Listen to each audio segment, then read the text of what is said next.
Hey guys, it's your girl Eda. Aside from being the Let's Talk Paralegal podcast host, I am a legal consultant, author, and advocate for change within the legal industry. Every episode, we dive deep into the tools, strategies, and real world insights you need to succeed, featuring inspiring guests and topics that matter most to the modern legal profession. So, if you find value in these conversations, be sure to subscribe to the Let's Talk Paralegal podcast and download our episodes for your commute, coffee break, or brainstorming session. And if you know someone who could benefit, don't forget to send them our way. Referrals are always welcome. Let's create a stronger, more empowered legal industry together.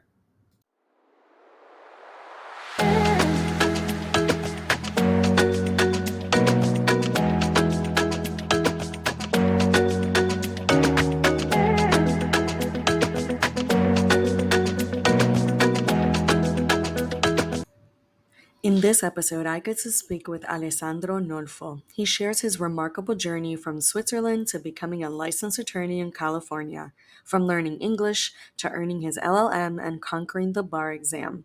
Alessandro's story is one of determination, resilience, and triumph over challenges.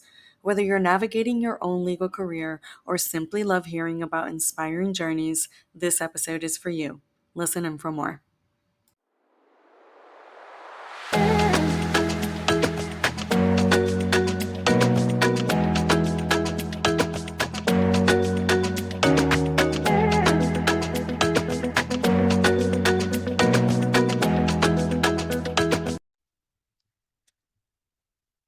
Hi, everybody. Welcome to the Let's Talk Paralegal podcast. I'm your host, Eda Rosa, and today I have the most interesting attorney I think I've ever met in my life, Alessandro Nolfo. He is actually tuning in from one of my favorite places in the United States, which is San Diego. Balboa Park is one of my favorites. If you haven't been, really go visit it. It's very true. California has probably the best weather ever all year round. But I want to share his story, his journey, because it's funny, it's difficult, it's interesting, and everything in between. So, Alessandro, without further ado, can you introduce yourself to the audience? Yes. So good afternoon, Eda. Good afternoon, everybody. It's really a pleasure for me to be here today and to be speaking a little bit more about myself. So just to start, I'm Alessandro Nolfo. I'm originally from Switzerland, and I did all my studies over there. So in Switzerland, I took my Bachelor of Law and then did my Master of Law, and after that, before becoming an attorney, you have to do a 2 years internship, depending on the state you're in. And once you've done your 2 years internship, where you will learn at least the minimal requirements to be an attorney, that's when you can take the bar exam and become an attorney. And before doing that, I decided to take and do my LLM in the United States because it was just something that was doing a little bit more than what was required in Switzerland. So it will like open a little bit more doors for me. And so that's what I decided to do. So in 2018, I did my LLM at here in San Diego at the University of San Diego School of Law. And it was a 1 semester program where I did like an LLM in comparative law with a specialization in business and corporate law. So that's That's what took crazy. me, yeah, that's what took me to the US for kind of the second time, because I spent like 4 months in 2016, beginning of 2017 to learn English. And that's when I fell in love with San Diego and decided that I wanted to do my LLM over here. I love that. I love how it's so funny how all of us as Americans want to go overseas. We want to go to Europe. We want to have the European experience. I myself did it. I did it for 14 days, backpacked all through Europe, and it was amazing. And so it's interesting to see like another point of view. Like everybody likes us too. We have things to offer in the United States. So fast forward Absolutely. to this amazing story that you just threw at me right before we hit recording. So you go to law school. Well, there's a lot of things that happen in between there if you want to discuss that. But let's fast forward to the bar in Tijuana, Mexico. Okay, that's all I'm saying. You can tell the rest. Yes, so as we just spoke, that was really an amazing experience because that was in the summer of 2021. So it was in the middle of the pandemic. It was during COVID, and during that time, the bar was remote. And let me just the bar was remote during that time. So I took the bar 1 year prior to that, still remote, but I took it from Switzerland. And Oh, and that didn't go well at all because of the time difference mainly. So I was starting the exam at 6 p.m. and finishing up like around 3 a.m. and that didn't work well for me. So I got the result in February of think it was February of 2021, and I've seen that I failed. So I was like, okay, I need to change one of my biggest obstacle, which was like the time zone. So during the pandemic, there weren't so many places where I was being able to go to, and the US was one of those places where I wasn't able to enter the country because they closed the door to tourist visa and I didn't have a work visa at that time. So I decided to go to Mexico and take the bar from there. And Mexico is a big country, so I wanted to be in the same time zone as California, and uh, and I wanted to be close to the border as well because like I wanted that link with San Diego. So I went to Tijuana, and a friend of mine like as his mother that lives there. So he told me like, hey, you can stay here for a couple of weeks. We will rent you a room, and you will be able to study the bar from there. So I got there. I was in a room in Tijuana,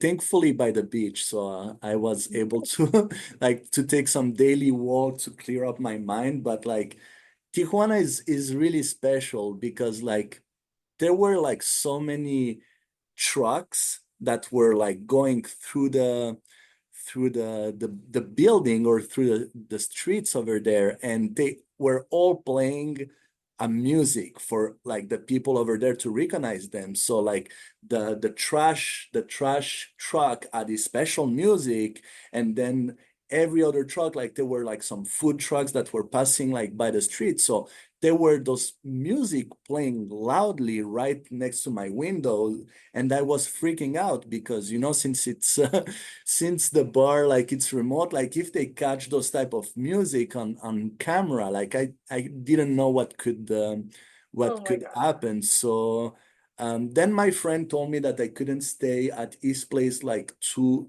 long for the full period and during the bar because like they also rented that to some other people.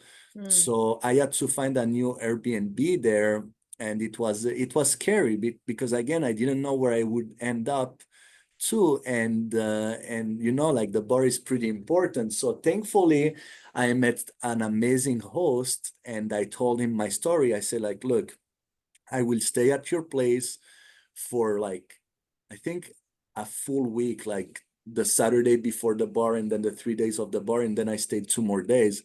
So I told him, I explained everything that was going on. So I begged him to never come like ring or do anything during the time that I was taking the bar, and it was an experience because I had to find a room that was completely that the wall had nothing written on them because like then the bar could Oh, think that I don't know, you write something on the wall, or it flags it, and it makes it like it's disturbing for them, I guess. Or so I was moving the room around, like all the desks, to a place where the wall was completely white, where the lighting was good, and then I was just studying from there. And the day of the bar, I just took it, and I was, as you can see already, I talk with my hands, I look all over the places. So that I don't stay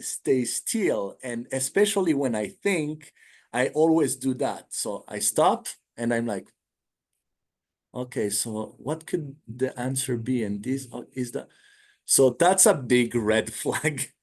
So Yeah. you cannot do that, because then they might think that you're talking to someone, or that you're cheating in any way. So I was petrified. So basically, I took the bar like this. I was like this the whole time. Was like, don't Oh my think, God. don't talk, look straight to the camera. Don't be weird, and smile sometimes, because that's a really weird position you're in. So I like I had my mind like focused on the camera like all the time. Thankfully, like the bar works a lot with muscle memory. So Mm. I was able to do something like while I was focusing on something else. And at the end of the day, of course, I'm here today, so that that was Yay! that was a success. And I got the result like so that was the July bar. I got the results in November, and thankfully I passed. And November was also the month, like so November 2021 was also the month where I received my H-1B visa. So it was a big victory, like on every front. So That's that it. It was worked out. yeah, thankfully it worked out. But yeah, it left a scar. No, I'm sure. I mean, and so for people that don't understand what happened, right? Because there's a lot happening there. So, we need permissions to come, even though we are going to be students. And for people that maybe don't understand how to navigate through all that, kind of walk them through like the paperwork of like coming to law school, doing the bar, doing all the things and that process. I know it'll be specific to Sweden because everywhere else is a little Switzerland. different. Switzerland, I'm sorry. And Yeah, so depending on, what country you're from, the process is a little different. So tell us a little bit about how that was, right? Because you're trying to like get your studies, you're trying to focus, you're trying to do your thing, you're trying to, be a professional. And then ultimately, obviously, it ended up doing great. You're here, you're working, and you pass the bar and you're able to stay here. But it's stressful, right? Like it's a lot of paperwork. You're trying to it do 5 is. million things at once, and you're trying to do it the right way, right? You're not just trying to come in. So like, Yeah. kind of walk the audience through that because I'm sure it's very untapped territory. I hope you're enjoying this podcast episode so far, as this podcast is just the beginning. At Eda Rosa LLC, we specialize in helping law firms and legal teams thrive with tailored staff training, operations management, and team building solutions. Whether you're looking to streamline your practice or elevate your team's potential, we're here to help. So visit www.edarosallc.com. That's www.edarosallc.com. Yes, so to study, there is that type of visa that it's called the F1 student visa.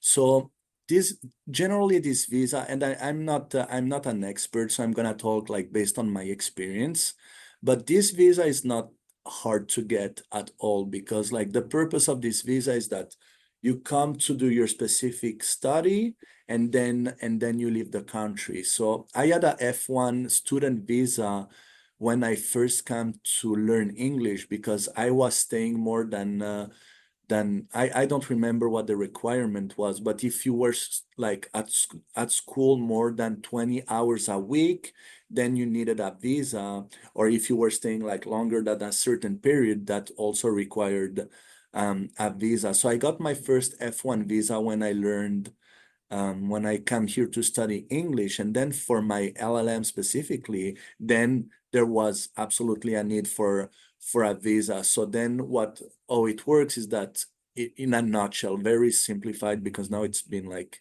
a couple of years, I don't remember exactly all the details, but you apply with the school, then you make an application with the embassy in your country. So here it was in Switzerland, it was the US embassy like in Switzerland. You do the paperwork and usually like you're approved pretty easily because again, that's a visa for a very specific situation. So once once I received my visa, I was able to start school. So I started in January 2018, and as I said earlier, it was a 2 semester program. So I had my F1 visa going from if I remember correctly, January 2018 through January 2019. And after that, so during my second semester, they were like at USD, they were starting to talk about like, hey, if you want to practice law here for another year, you can get that extension, which is called OPT, and it stands for optimal practical training or something like that. So it's an OPT which allows you to work in the field you studied in. So Oh, that's interesting. also kind of an easy process. So I applied for my OPT during law school, and that was pretty much it. So I got my OPT around January or February, and then that's when I started working in the US.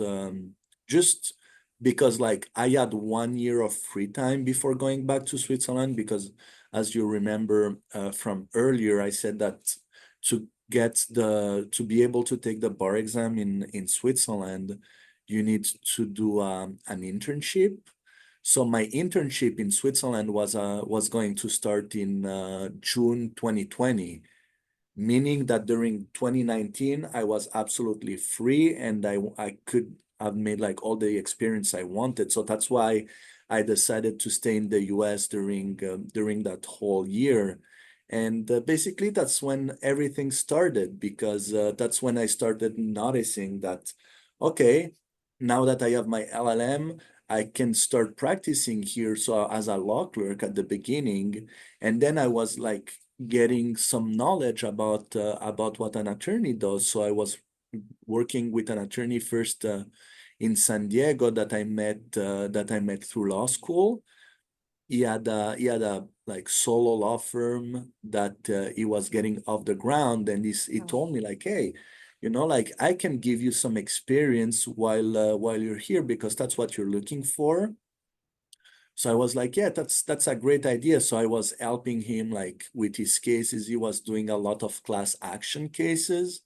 So I was able like to get a feel about what he was doing. And after that, I got another position in Long Beach in July 2019, and that's where I was doing a little bit more serious work, not because his was not serious, but for him it was more for me to get a taste of what lawyering is. Over there it was a real law clerk position um with everything you can think about. So I did that for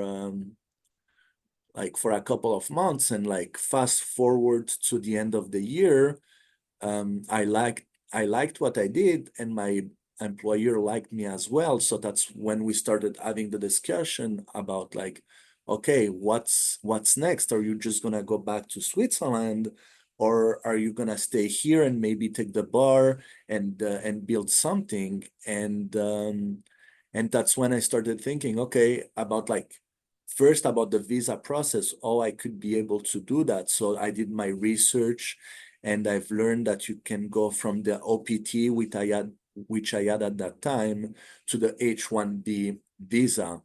And in a nutshell, the H-1B visa, it's like specified visa for one field of work. So if you have like a Okay. bachelor or master degree in your field, you can apply for that specific visa.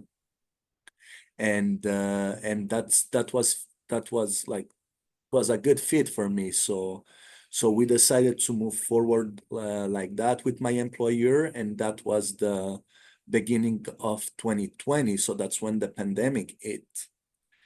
And It's where the whole world shut down. exactly. And fun story about that. The day I was leaving the US, it's the day that um, President Trump decided to close the border and say like nobody can come in anymore. And he said that right when I was at the airport. So what happened? Like all the flying crew, like they were scared to leave the US because they say like we don't want to fly through Europe and then not be able to come back in our country anymore. So they stopped the flight and they say like we're not going anywhere. And thankfully like pretty quickly they were able to receive like some confirmation that for them it was all good, that they could keep doing their job. So I was able to leave the country in March 2020. So at this time, I still have the option like to go through this visa with my new employer in Long Beach or go back to my life because my new job was about to start in June 2020. And I wanted to keep going here in the US for many reasons. And so I give a call to my future employer in Switzerland and I explained to him like the situation. And he comforted me in my choice. He said, look, Alessandro, this opportunity, you will never have it again if you come here to the US. It's gonna be way too complicated for you, like if you want to go back. Whereas if you decide like to come back in Switzerland, my door will always be open for you because Mm. like, you know, you always have the option to come back. So I decided to take the US option, and that's when we did the first H-1B application because the H-1B, it's a lottery visa.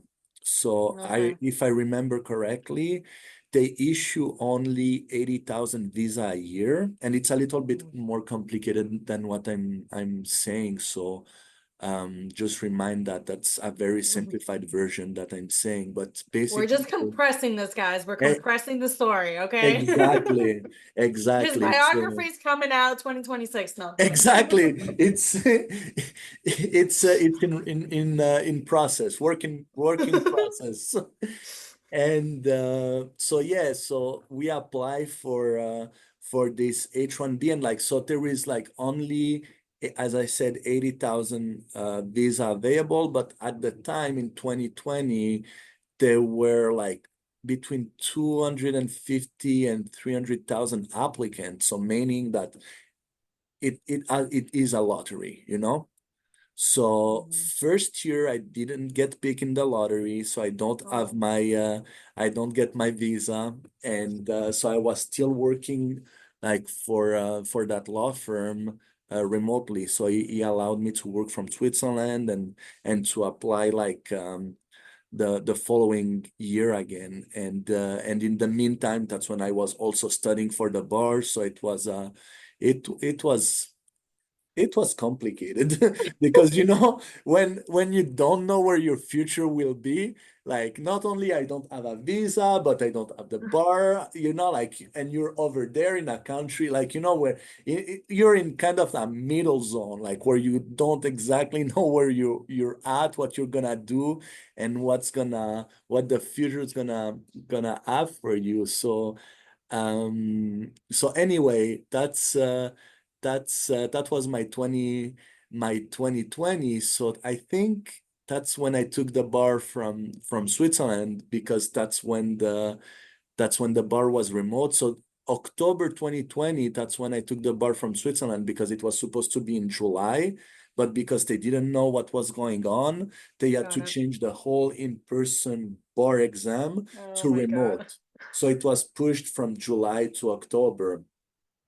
So again, in October, I rent an Airbnb like lost in the mountain in Switzerland with cows and you know the everything you can imagine because I was living in the city and it was way too busy and loud for me to take the bar. So my idea was to get lost in the mountains, like where like only cows are living. So I was in a tiny, teeny Airbnb over there in the middle, like with the cows, taking the bar exam like from 6 p.m. to to 3 a.m. with a kind of shady like Oh my internet God. connection, like something Oh no, that's not good.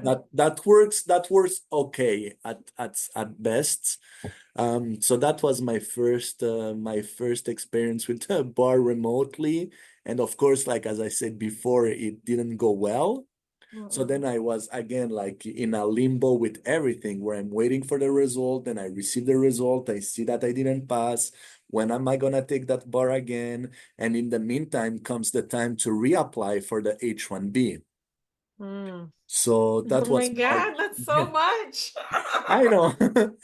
And And we're all talking about what's this like 1 to 3 years, right? yeah, Like I mean, that's yeah. crazy. All that you just went in like a minimum of 3 years. That's Yeah, no, crazy. absolutely. And then so we reapply for the bar exam in no, for the visa in March of 2021, and I got the result like a month after because that's like a quick or a month or two after. So by May of 2021, I knew that I got the visa, and then that's when the process starts. So at least I knew back then that now I only needed to pass the bar exam to Oh, like okay. finally come working. And that's when the whole like Tijuana gets plugged into the story. So This is um amazing. yeah, so fast forward to November when I received my passport with my visa in it. After all the process during the summer, I finally received my visa end of October, beginning of November. So that's when I fly into the US. I find a place in Long Beach, and like 2 weeks after, I get the result from the bar, knowing that I passed. So that's how it really started, In Spanish, we say "qué locura!" Like, what a right? craziness. Yeah, no, absolutely. And with my experience in Tijuana, I understand that word. Oh my gosh. Okay, so you went through all that, but now obviously you're a successful attorney. You're on, in this amazing law firm, so it all worked out, right? So tell Yes, us it what you did. do today and kind of like where that journey transpired and what it has morphed into today. Yes, so today, so of course now yeah, I'm in San Diego, so I changed law firm in the summer of 2022. This law firm was a better fit for me, so I decided to come back to San Diego and do what I do today. So I mainly do business litigation, and the firm also does real estate litigation and a lot of bankruptcy as well because the founder and partner AJ Gupta is one of 14 bankruptcy specialists here in San Diego. Oh So wow. it does a lot of bankruptcy. So meaning that I do some bankruptcy as well, and mainly adversary proceedings. So not the bankruptcy itself. It's like the litigation inside bankruptcy. So I'm doing some of that. A lot of business litigation, as I said. So partnership dispute, breach of contract, and everything in between that you can think of, both plaintiff and defendant side. And right now, I'm slowly narrowing my focus into franchise and distribution law. That's really what I'm planning to do. Uh, Which I love because it's so needed, especially with the franchise. There's so much litigation in there. There's so yes, many discrepancies. There's so many miscommunications, NDAs. I don't know if you read it. I think it's called the McDonald's effect.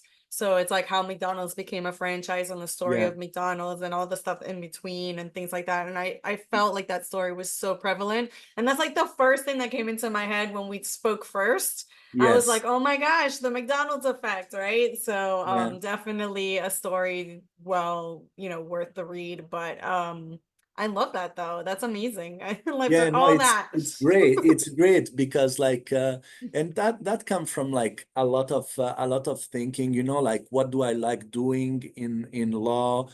Do I like to litigate? Do I like more the transactional side? You know, it's like, and then what's a good fit with the firm, the market as well? Is it a good Yeah. specialty? You know, it's a bar specialty. So that's something like really good, you know, like once you're a specialist and once you take the exam, you can call yourself a specialist, which Yeah. is really important, you know. And You could take it in Tijuana again. Maybe it'll work again. I can, but I will not. But I Just in can. case. You're But so funny. yes. I love that. I love that. So talk about because I could have sworn I saw something on LinkedIn. I could be wrong, but didn't you do like a speaking engagement the other day? And they did like a whole LinkedIn. It wasn't even you. It was somebody that posted about your speech. So I don't remember. I think it was earlier in October or probably September about the Supreme Court in San Diego. Did I read that right? No, it's the Superior Court. So Okay. so mainly, so it's a trial program that's organized by the San Diego Enough Court, and what they do, which is really amazing, it's that they prepare like workshop for inexperienced attorney that want to learn more about trial skills. So this fall, this it was about the whole trial process after the war year. So it was like they taught us how to start and do an opening statement, then cross and direct examination, and after that closing our argument. And the LinkedIn post that you saw, it was like a summary of what I've learned because since the middle of August now, I think I decided with my amazing business coach to start writing online every week, and that's actually how we met because Yeah. you've been noticing that. So I have to say a big kudos to my coach Jeff Klubeck that pushed me to do that because that's always something that I wanted to do. Start writing online, and that's what I've done. So I've been writing about my experience with the Enough Court. I love it. I love everything. That's exactly, you're right. We met on LinkedIn, so it was great. It's I love LinkedIn, and my audience knows this by Same. now. I'm like it, it's just it's a great way to meet like-minded professionals and not even like-minded because I converse with a lot of people that I don't agree with all the time, and it's so funny.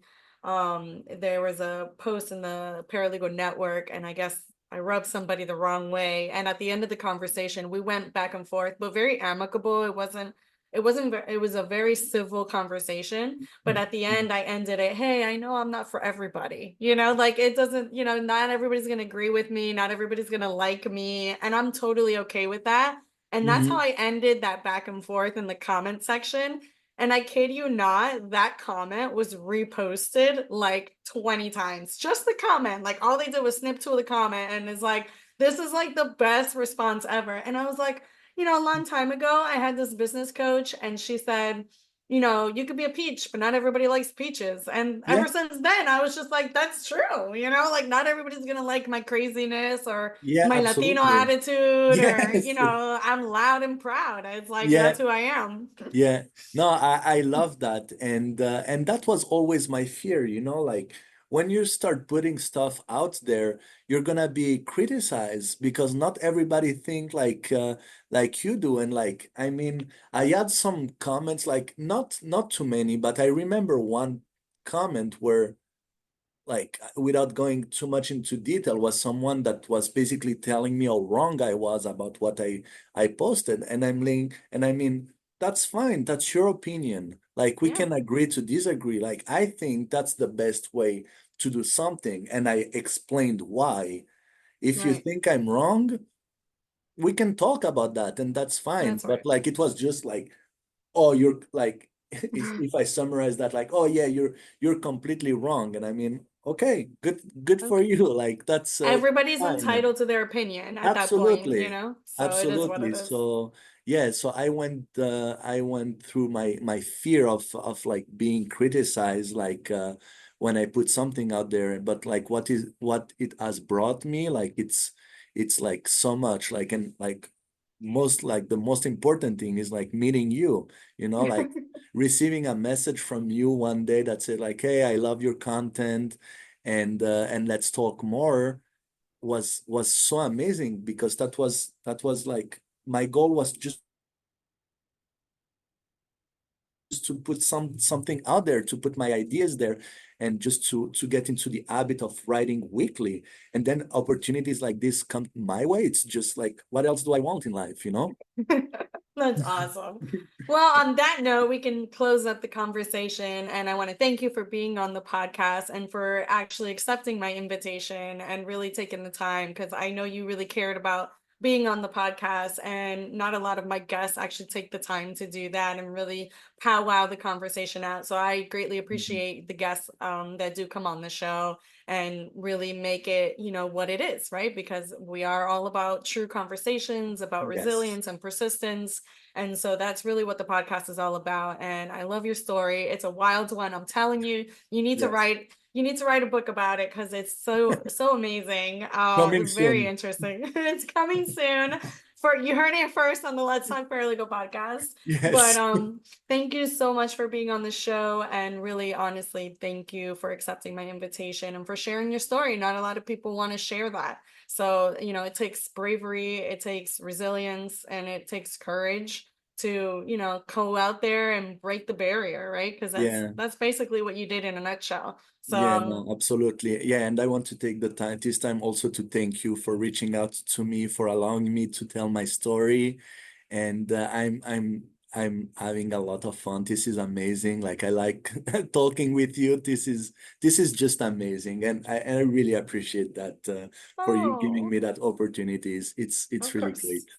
You're always welcome on the show if you want to come back. It's an open Yes. invitation. So you can come back and continue your saga with us here on the Let's Talk Paralegal podcast. Yes. Thank you All so right, much. guys. Until justice is served, I'll be here. Bye, guys.